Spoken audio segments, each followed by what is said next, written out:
तो चलिए आज हम चलते हैं आस्था के एक और सफर में। मैं हूं पूजा, आपकी होस्ट, और आज हम जा रहे हैं माँ चंद्रहासिनी के दर्शन करने। ये मंदिर छत्तीसगढ़ के चंद्रपुर में स्थित है। वहां जाकर हम जानेंगे माता जी की वो कहानियां जो आपको भक्ति के सागर में डूबने में मजबूर कर देंगे। तो चलिए चलते हैं चंद्रहासिनी मंदिर।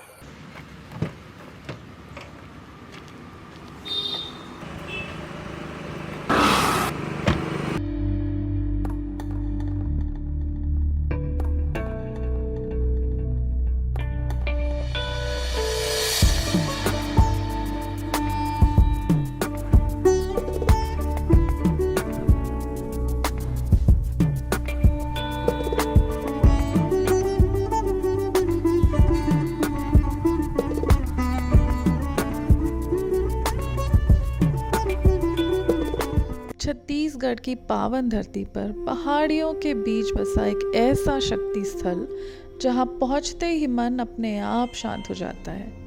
यह है माँ चंद्रहासिनी देवी धाम। कहते हैं यहाँ माँ केवल पुकार नहीं सुनती बल्कि भावनाओं को भी समझती है। जो सच्चे मन से आता है माँ उसे खाली हाथ नहीं लौटाती। जो श्रद्धा के साथ आया उसे शक्ति मिलती है, जो टूट कर आया वह जुड़कर लौटता है। चारों तरफ हरियाली, हवा में भक्ति की खुशबू और मंदिर की घंटियों की गूंज। यह जगह सिर्फ दर्शन की ही नहीं, आत्मा से जुड़ने की है। यहाँ की मान्यता है कि माँ चंद्रहासिनी अपने भक्तों के जीवन से नकारात्मकता, डर और कष्ट दूर करती हैं। यहाँ आकर एहसास होता है कि जब इंसान थक जाता है तो शक्ति उसे संभाल लेती है।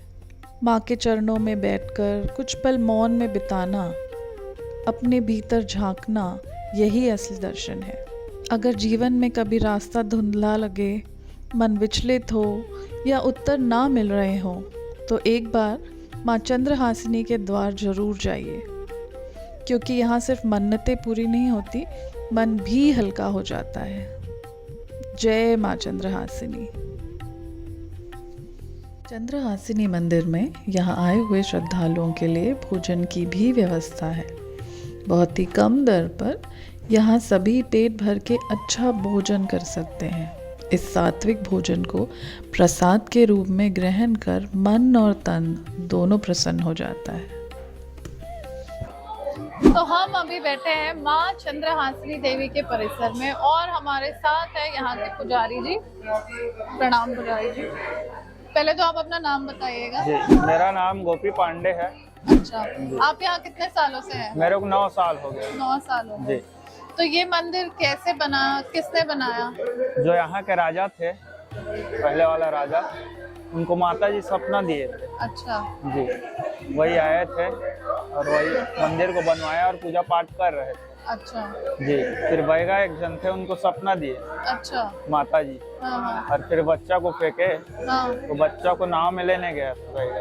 अच्छा, तब से यहाँ का पूजा बैगा लोग करते थे। अच्छा, तो यहाँ पे आप लोग भी वैदिक पूजा करते हैं और जो बैगा है वो तंत्र पूजा करते हैं। जी। तो अभी भी ये तंत्र पूजा होती है? नहीं, अभी पूरा वैदिक। अच्छा, अभी बंद हो गई, अभी सिर्फ पुजारी ही यहाँ पे पूजा करते हैं। अच्छा, तो और यहाँ के किस लिए माता जी प्रसिद्ध है यहाँ पे? माता जी मेन यहाँ संतान दायनी है। अच्छा, लक्ष्मी स्वरूप। अच्छा जी, जो सप्तशती में वाराह पड़ता है, हाँ, माता जी वही है। अच्छा जी, जिनका संतान नहीं होते रहता है, जो भी मनोकामना रहता है, मन्नत यहाँ बांधते हैं नारियल कपड़ा में, अच्छा पूर्ण होता है। अच्छा जी, और मन्नत पूरी होने के बाद फिर क्या करते हैं? जो भी अपना बदना किए रहते हैं, बदे रहते हैं माता जी से कि हाँ। ये देंगे वो देंगे, जो भी उन लोग को वो है उसको लेकर के आते हैं माता जी के पास, माथा टेकते हैं, जो भी चढ़ाना रहता है माता जी को अर्पित करते हैं। अच्छा जी, अच्छा, तो ये जो यहाँ पे बगल से नदी जाती है, इसी नदी की बात कर रहे हैं आपकी? जी। वो बच्चा यहाँ पे जी। था और बैगा को जी। सपने में माता जी आई। दरहा घाट बोलते हैं उसको। दरहा घाट। हाँ। वहाँ एक पत्थर है, उसको हाथी पत्थर बोलते हैं। अच्छा, हाथी पत्थर। तो हाथी पत्थर क्यों कहते हैं? मतलब वो हाथी के जैसा दिखता है, बड़ा? वैसी है। हाँ। अच्छा अच्छा। और मैंने सुना है कि कहा जाता है कि यहाँ पे नीचे मंदिर भी है पानी में। जी, पहले के जो बैगा थे, जी। हम लोग भी तो सुने हैं, पहले के जो बैगा था हाँ। वो जाता था वहाँ बालू लेने। अच्छा। छत्र पूजा होते हैं यहाँ नवरात्र के एक दिन पहले। अच्छा अच्छा। छत्र पूजा में जाते हैं, बालू लेकर के आते हैं, उसी में फिर जवारा उगाते हैं। अच्छा, उस बालू में जी। जवारा उगाते हैं। तो कितना नीचे होगा जो कोई वहाँ अभी जा नहीं पाया कभी? अब अभी तक तो नाप नहीं पाए हैं उसका। अच्छा, तो सिर्फ एक वो जो बैगा थे हाँ। वो ही जाते थे जी। और अब वो नहीं? अब नहीं जा पाते। अच्छा, वो बैगा अभी है नहीं, तो उनकी भी पीढ़ी से कोई वहाँ नहीं जा पाया अभी? नहीं जा पाते हैं। अच्छा। उनके जो नाती हैं छोटे छोटे हैं, नवरात्र में आते हैं वो लोग आने के लिए, पूजा रखते करने हैं। हाँ। ठीक है, धन्यवाद सर। तो ये है चंद्रहासिनी देवी का मंदिर, जो अपनी चमत्कारों और दैविक शक्तियों के कारण यहाँ के लोगों में बहुत ही आस्था का प्रतीक माना जाता है। कहा जाता है कि जो भी यहाँ अपनी मनोकामना लेकर माता जी के पास आते हैं, उन्हें अपनी मन की इच्छा बताते हैं, माता जी उसे जरूर पूरा करती हैं। ये मंदिर मुख्यतः संतान प्राप्ति के लिए प्रसिद्ध है।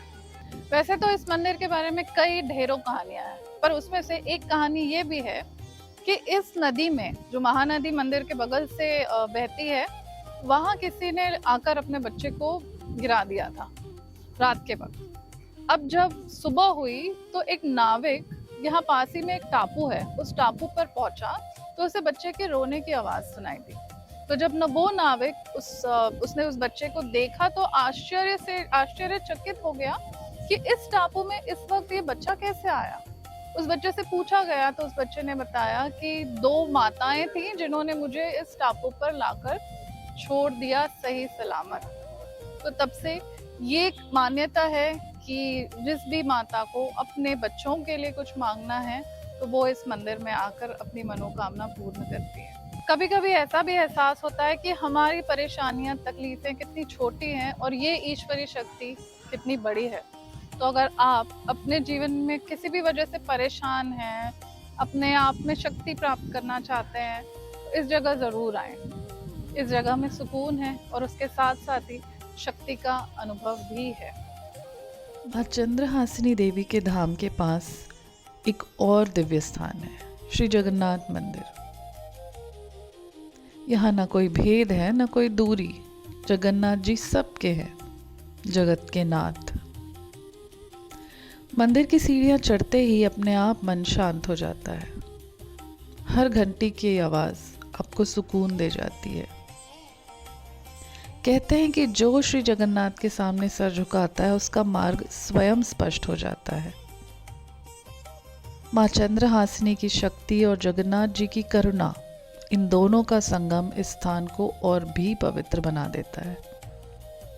तो कुछ पल यहाँ ज़रूर रुकिए, कुछ मत मांगिए, बस अनुभव कीजिए, क्योंकि कभी कभी ईश्वर हमें देता नहीं है, समझाता भी है। जय श्री जगन्नाथ। तो आज का हमारा सफ़र यहीं समाप्त होता है। चंद्रहासिनी मंदिर के इस सफ़र में आज हमने जाना माता जी की महत्व के बारे में, कई रोचक कहानियाँ भी सुनी और पंडित जी ने उस मंदिर की पुरानी परंपराओं के बारे में भी बताया। तो ये सफ़र यहीं समाप्त होता है। यही आशा करेंगे कि माता रानी आप सबके जीवन में सुख, शांति, समृद्धि बनाए रहे। जय चंद्रहासिनी माता।